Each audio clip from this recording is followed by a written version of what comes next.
Hello, everyone. What's up? My name is Eddie Smith from Midwestern Marks here with our first in-person interview. We've been talking about the military a lot lately, the U.S. troops, and the effect that the war machine has on our troops here at home. And I've got my friend Nat with me. She works with veterans coming home from overseas. Yeah, so Yeah.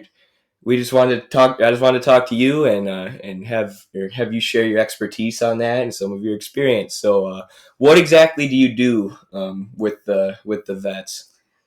So for like the last 2 years, I've been working with the homeless population.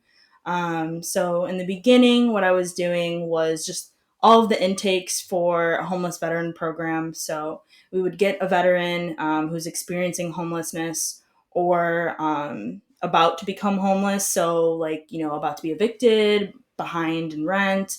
And what we would do is we would essentially pay for them their arrears. And then on the opposite side, if they're literally homeless, we would help them find affordable housing, employment, mental health services. So that was the whole spectrum. So that's what I was doing. And then I kind of transitioned into being a case manager. So instead of just doing the intakes for the program, I started having my own clients, my own caseload. And then I no longer work there, but now I have a different job and it's doing something similar. It's called the GPD Transition in Place program. And what that means is we get a homeless veteran, he or she or the family presents, chronically homeless, which means they've been homeless for a long period of time. And then we pay for them to be in housing for a whole year, 6 months to a year, but probably about a year. And then through that, we're able to provide like intensive case management. So I'd be going over there once a week, 2 times a week, until they're kind of stable. So they don't even have like basic skills like cooking, like knowing how to call for healthcare and figure out like navigate through benefits or stuff like that. So my job is to kind of connect them to different resources and help them become a functioning member of society and be able to get to the next portion of their life where they don't need a social worker. That's awesome. And does most of that funding come from donations then? So if you're working for a nonprofit, typically yes, and that's what I've been doing in the past has been working for a nonprofit. But the programs that I'm working for, it's called the Supportive Services for Veteran Families, SSVF, and that's funded through the VA.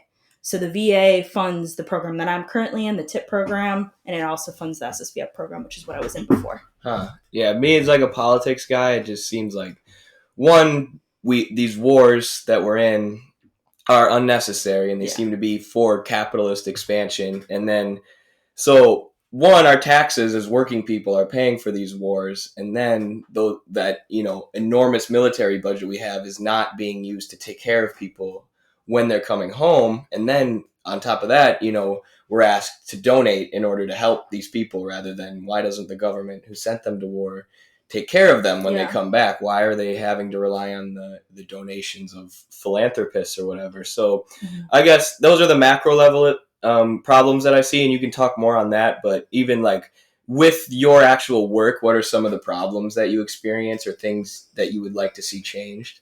Um, with what I'm doing currently and even what I was doing before, a huge problem is mental health. Going along with that is substance use. So, I mean, substance use disorders are technically mental health problems because they affect your brain. So, those two are like the main ones. And then the lack of income is like a huge thing. Is there's so many opportunities and benefits for vets is that Mhm. they aren't told before they leave the military that hey, you could get a pension, you could get service connected disability, and they probably don't advertise it because they don't want them to spend money, right? Exactly right.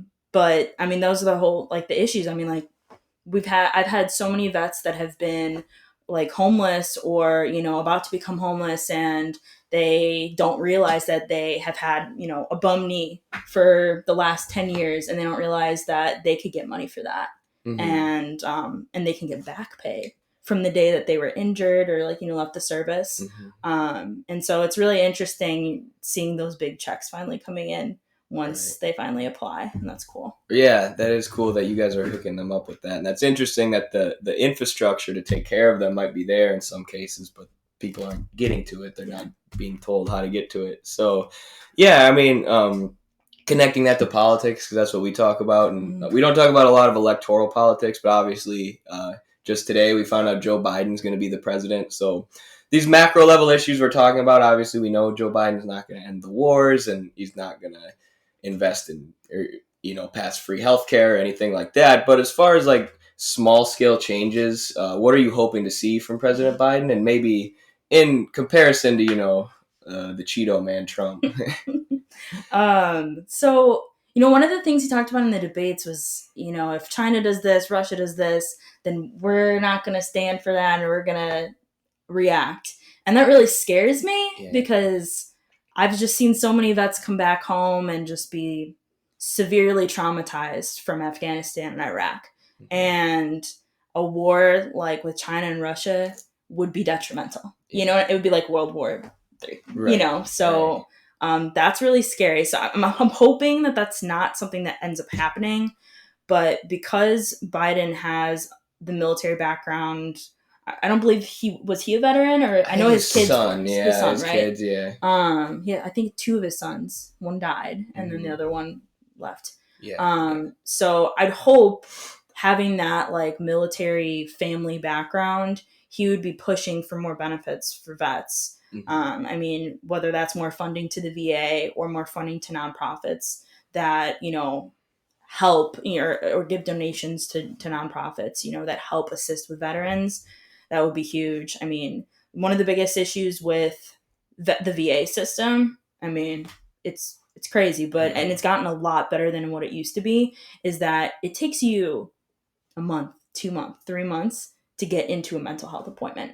Ooh. And at that point, it's like trying to get a veteran who's in crisis mode to getting mental health services is hard enough as it is. Right. Once you finally get to that point and they're saying, okay, I need help, now they have to wait 3 more months. Mm-hmm. Like, that leads into the whole veteran suicide. You know what I mean? Mm-hmm. Like, it just increases the whole likelihood of that, because if they're not able to get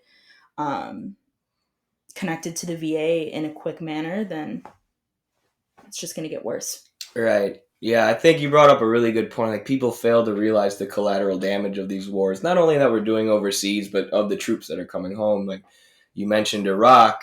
Nobody's defending Saddam Hussein. Nobody's saying Saddam Hussein was a great leader. Mm-hmm. But the occupation of Iraq and this attack has, one, destabilized Iraq, so it's more dangerous now than when Saddam was in power. And 2, the people now that all these extremist groups have risen up, we're still over there trying to control ISIS and all these extremist groups. And when our troops are coming back, they're not getting the mental health they need as they're struggling with PTSD. So I just think people need to have a look at the big picture. It may seem at the time like you might be seeing a lot of anti-China stuff, a lot of anti-Russia stuff, and you might think in your head, wow, we really need to go to war with these people. But one, the media is controlled by the people who want you to go to war, and 2, you need to think about the collateral damage of the troops. It's more than just this country has the bad guy and we're the good guys. There are real people being sent to fight and die, and kids. It's the occupation of Afghanistan is 19 years long now, and you can go and fight in it if you're 18. So people are being sent who weren't even born when it started, and as far as Biden, I mean, one of the main reasons it was hard for me to vote for Biden was because of the Iraq war, because he voted for it, but he does want to put us back in the Iran deal, mm-hmm. which is another one of those things, like, people are not thinking, I'm not saying the government of Iran is great, but if we go to war with Iran, the amount of hurt and suffering that's going to inflict on our military, on their country, and then, that expands out to people like you who are going to have to deal with the mental health issues that come from that. So, I mean, and it doesn't only affect social workers. I mean, it affects everybody, because the more people that have to go to war, that affects kids, that affects, parents of the veteran, spouses. I mean, all families are torn apart for periods of time, and then when they get their veteran home, they have to deal with the repercussions of the war on Yes. them. And so it really, I mean, it affects everybody. Mm-hmm. Maybe not indirectly me and you, but you know what I mean? Like it will affect a lot of people and performance in schools. Think about like if your dad's deployed. Mm-hmm. Like how is a 10-year-old supposed to concentrate in school when they hear all the stuff on TV and the media, Mm-hmm. Right. And we don't even think about it on that level, we just they simplify it so much, this enemy is bad, we need to go take them out, and then we pay the troops lip service, oh, we love the troops, you're so brave, and of course they are, but Yeah. but your lip service doesn't mean anything when they're coming back with mental health and issues and we're not taking care of them. And the statistic I always use is in the United States, and I don't think a lot of people understand this, is 20 veterans commit suicide every day or every week. So, I mean, what an awful statistic to even think about. And without people like you, who knows how high that would get? It's people out of the kindness of their heart, and out of the desire to help do something about this on an individual level. That's the reason that number is not higher than it is. Because we know these people. The government just kind of uses them for what they need, and then lets them. I mean, one of the statistics I always remember is the 20, but also 20% of the suicides in our country are veterans. And that's something that's just like, huh? Like it's terrible. Yeah, it's hard to even fathom, which is part of the reason I wanted to have you on, because I can say that statistic all day, but it helps to see a face who's working with these people, right? Who's dealing with it on the front lines every single day. So yeah, I appreciate you coming on. Do you have anything else you wanted to share? No. No? End the wars. No more wars. Yep. Fund mental health. Yep. Yeah. That's it. Awesome. Thank you so much, Nat. I really appreciate it. Like, comment, and subscribe. All right. See ya.